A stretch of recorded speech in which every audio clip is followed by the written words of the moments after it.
Paz, amados, estamos agora de volta aos nossos estudos num novo trimestre e nós vamos estar estudando nesse trimestre um assunto de uma lição muito importante para a nossa vida, onde vai retratar experiências humanas e reais.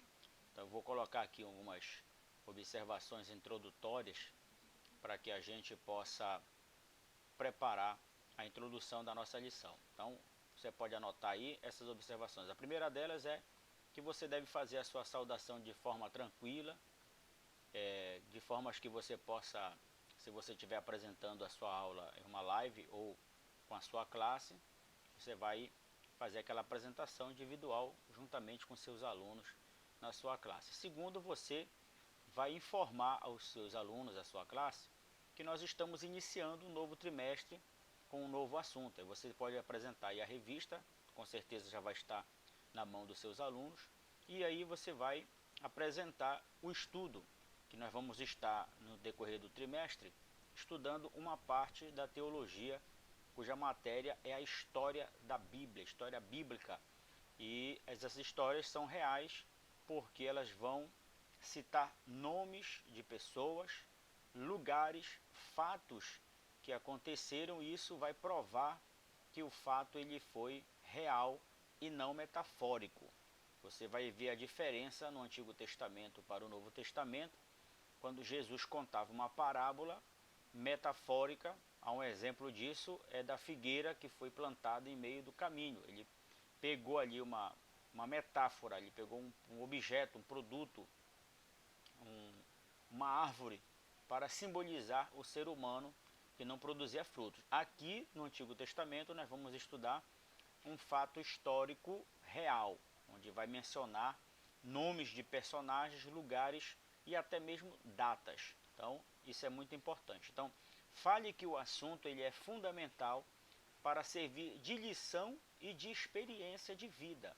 Tá? Então você precisa dizer isso para o seu aluno para que ele possa sentir o apetite de aprender um pouco mais dentro dessa lição. Então o livro de Ruth é um livro bem pequeno, com poucos capítulos, e às vezes as pessoas menosprezam esses livros do Antigo Testamento achando que não há uma lição de Deus para a nossa vida. Então nós vamos aprender no decorrer desse trimestre. Então isso que eu estou falando aqui você pode apresentar para os seus alunos para que eles possam aguçar o desejo de aprender algo e extrair para a sua própria vida.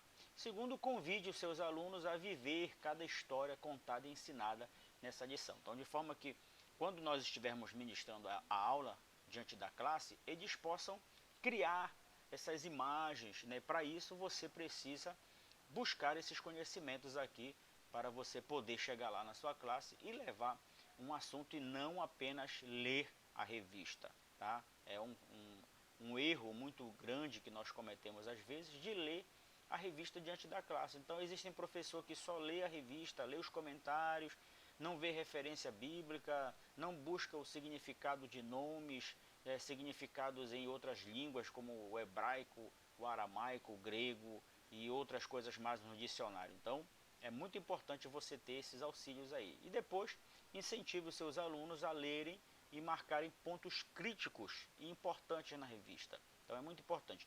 Quer observar se o aluno ele está estudando a revista? Dê uma olhada lá e vê se existe algum rabisco, se existe algum comentário ao redor da revista, para que eles possam, assim como a gente costuma fazer. Por exemplo, aqui você vai ver que a gente costuma estar marcando os pontos críticos, fazendo as anotações. Isso vai mostrar que seu aluno ele está buscando conhecimento realmente. Então isso aí já foi uma introdução básica da nossa lição, né? A introdução de apresentação, de aproximação do professor com a classe. E aí nós vamos entrar no assunto da lição, que é a trágica emigração de Belém para Moabe. Tá? Olha só, o assunto ele já é um assunto de peso, né? A trágica emigração de Belém para Moabe, ou seja, o deslocamento de uma família de um lugar para o outro. Aí o texto áureo que está lá em Ruth, capítulo 1 e o versículo 1, ele diz que nos dias em que julgavam os juízes, houve fome na terra. Essa terra que esse texto está falando é um lugar, não foi geral, não era fome no mundo inteiro, não, era na terra, naquele local.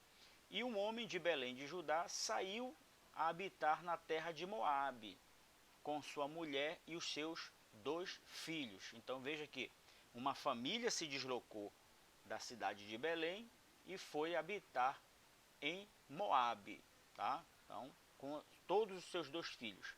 E aí nós vamos ver o ponto número 1, né? O tópico número 1 da lição, que vai falar sobre o livro de Ruth propriamente dito.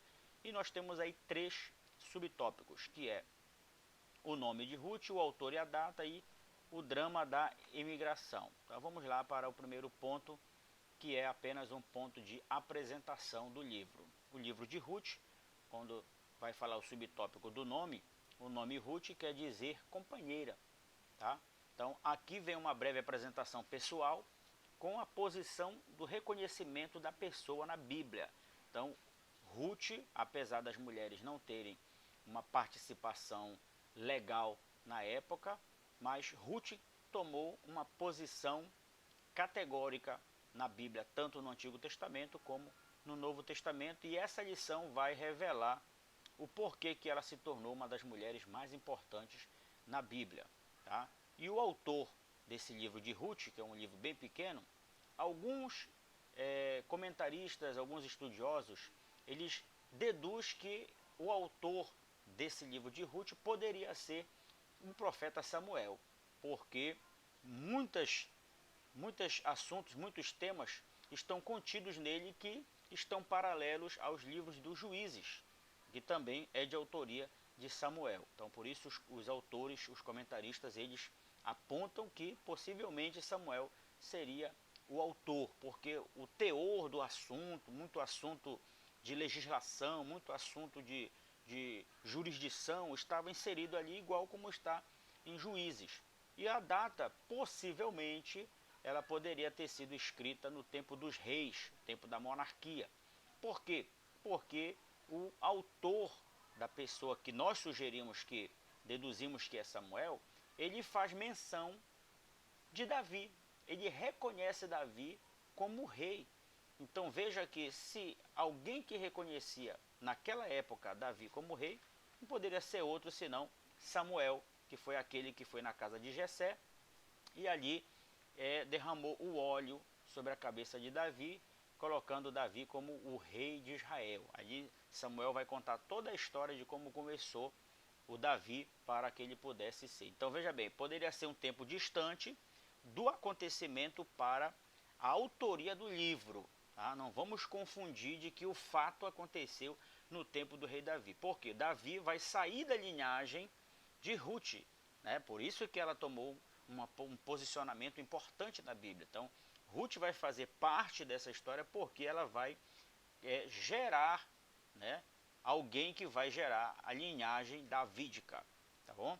Então, o drama da imigração, ele começa aqui, eu coloco aqui a observação, que aqui trata-se de um sentimento que todos nós temos quando mudamos de endereço, né? A gente vai enfrentar as amizades que nós já formamos em um lugar que habitamos, nós vamos deixar as amizades ficar para trás, nós vamos deixar as nossas casas, nossas terras, muitos bens, vai causar uma despesa de transporte e carregar móveis para um lado, móveis para outro. Então, para aquela família ali foi um momento muito dramático, porque eles iriam se deslocar de um lugar que eles já estavam acostumados, que eles tinham raízes, e viajar para habitar em um lugar que era 80 quilômetros de distância de Jerusalém. Olha, eles poderiam ter saído ali para morar em Jerusalém, que era uma cidade totalmente desenvolvida, com capacidade comercial, eles poderiam migrar para ali, crescer profissionalmente, mas enfim,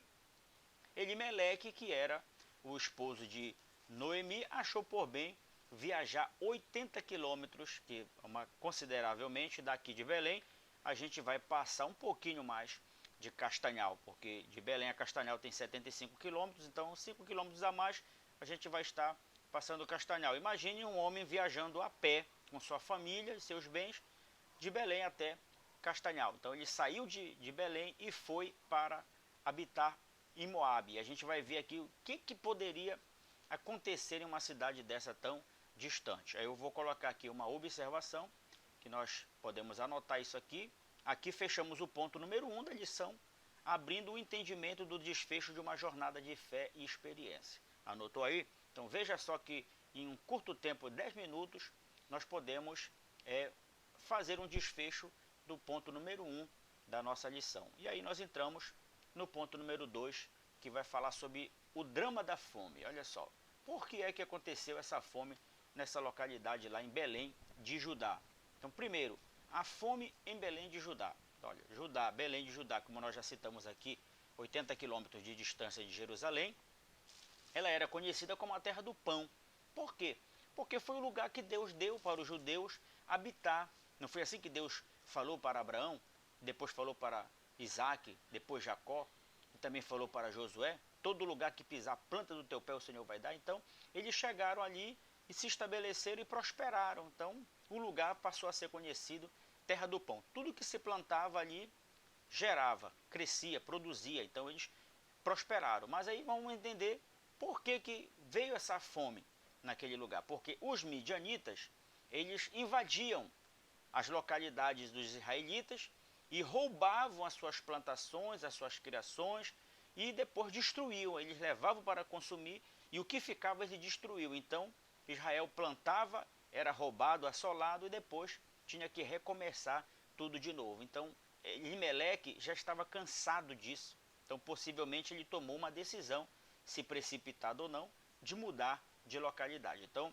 essa crise fez com que Elimeleque, por razões desconhecidas, tomasse essa decisão de mudar desse lugar de Belém para Moabe. Então, o que nós sugerimos aqui dentro da nossa lição é que nós vamos acreditar que essa decisão de Elimeleque foi para salvar a sua família da fome, né? Porque já estavam cansados. Você vai ver a história lá de Gideão, que Gideão estava malhando o trigo, porém os seus familiares estavam escondidos em cavernas porque os midianitas invadiam e roubavam e assolavam tudo.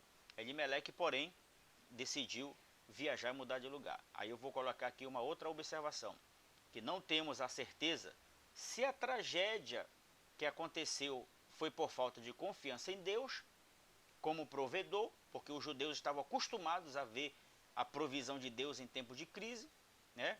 E só sabemos que dessa família morreram os 3 homens em uma sequência, e que talvez por uma decisão precipitada, ou seja, poderia ter sido um castigo de Deus, porque Elimeleque deixou de confiar na provisão de Deus e ir para um lugar distante a fim de aventurar com a sua família. Então, nós vamos acreditar que realmente Elimeleque poderia ter tomado uma decisão precipitada. E aí vem, como o drama da fome, a terra de Moabe. Então, como nós citamos no texto áureo, você vai ver que a fome era local em Belém, porém a 80 quilômetros não tinha fome. Havia uma boa administração e alimentação. Porém, nós vamos entender aqui o porquê que Elimeleque foi para um lugar errado. Então, olha só, os moabitas, os habitantes da terra de Moabe, eles eram um povo proveniente do primeiro incesto na Bíblia. Qual foi o primeiro incesto na Bíblia? Foi as filhas de Ló que mantiveram uma relação sexual com seu próprio pai e elas então geraram seus filhos. E eles então passaram a ser os moabitas. Eles estavam morando sempre próximo dos judeus, porém eles estavam mais à frente, a 80 quilômetros de distância. Então, qual era o problema dos moabitas? Eles cresceram distante dos ensinamentos de Abraão, dos judeus, e eles passaram a criar culturas diferenciadas. Quais? Adorar deuses estranhos. Então eles construíram um deus, batizaram o nome desse deus de Camos, e esse deus que eles faziam seus sacrifícios, suas oferendas, eles ofertavam a esse deus, a esse ídolo, sacrifícios humanos, né? Então eles acreditavam que eles oferecendo os sacrifícios humanos a esse deus, Camos, eles tinham prosperidade, eles acreditavam nisso, né? Então por isso eles viviam uma vida farta, porque eles trabalhavam, eles plantavam, eles sempre foram homens, pessoas trabalhadoras. Então Moabe era um lugar estranho para um povo crente habitar. É quando nós às vezes deixamos de estar no nosso ambiente cristão e vamos habitar em um ambiente que não é cristão, é totalmente diferente daquilo que nós acreditamos. Então nós vamos acreditar aqui que Elimeleque expôs a sua família ao risco de se perder, né? Os seus filhos, a sua mulher, né? Nós já vimos aí diversas histórias na Bíblia de Abraão, quando foi habitar em um lugar onde a lei era diferente, que se o rei descobrisse que o marido de uma mulher bonita poderia até ser morto para que o rei ficasse com a esposa dele. Então era colocar a família em risco, né? Então Elimeleque acabou expondo a sua família em risco em habitar em um lugar estranho, ao ponto de seus próprios filhos, Malom e Quilion, casar com as mulheres moabitas. Olha só, então já começou a haver aí uma confluência de cultura religiosa, tá? Então coloco aqui uma observação nesse ponto, que nós aprendemos que nunca devemos deixar de confiar em Deus em tempos de crise e que nunca devemos optar por mudanças que comprometem a nossa fé. Então às vezes nós estamos tão bem em um lugar e a gente acaba, por algum outro tipo de interesse, em virtude das circunstâncias, a gente acaba mudando para esse lugar e aí a gente acaba colocando em risco a nossa própria fé. E ainda nesse ponto do drama da fome, vem as possíveis alternativas. É que nós vamos colocar aqui nesse ponto que poderia até ser louvável a atitude de Elimeleque sair de um lugar onde não tinha alimentação para sua família e procurar um lugar onde ele pudesse viver, ele pudesse plantar, colher e alimentar a sua família. Porém, nós vamos considerar aqui um desprezo pelo local dado por Deus. Porque, olha só, o local onde os judeus se estabeleceram foi um lugar que fazia parte da promessa de Deus para os judeus. Então eles estavam desprezando aquilo que Deus deu, né? Partir para um lugar idólatra e não confiar na provisão de Deus. Então eles fogem completamente daquilo que Deus havia ensinado através de Abraão. Aí vem a observação do ponto número 2, que é: aprendemos que nunca devemos buscar alternativas erradas, ainda que elas poderiam ser boas para nós. Aquela alternativa, ela pode me beneficiar por um lado, mas me prejudicar por outro. Será que eu vou perder a minha salvação por esse benefício? Então eu estou optando por uma alternativa errada. É o ditado popular que se diz entrar pela janela e não pela porta. Então é um risco. Então nunca devemos esquecer que defendemos uma fé e não uma incerteza, tá? Então isso aqui é importante. Então veja que nós viajamos nessa história aí, estamos vendo um desfecho de uma família se desmoronando porque colocou a sua fé em risco. E aí vem o tópico número 3 da nossa lição, que vai falar sobre a morte e a viuvez, né?